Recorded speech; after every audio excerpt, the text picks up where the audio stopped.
I've been seeing a lot of confusion around Temu's free gift feature, so I wanted to create a calm, clear explanation of how it actually works in 2025. Nothing exaggerated, nothing clickbait, just the real method. The working free gift code is on the screen right now, and you'll also find it in the description and pinned comment, along with a few bonus codes Temu is currently offering.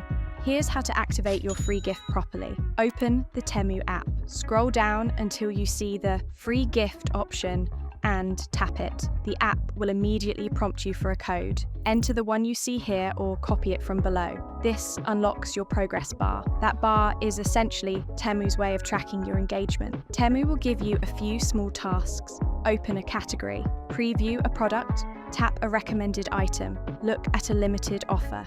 Each of these fills a small portion of the bar. Once the bar reaches the end, you can claim your item.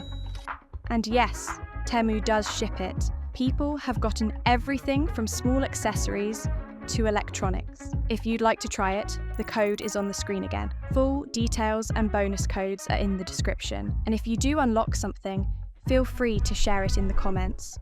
I always like seeing what items people manage to claim.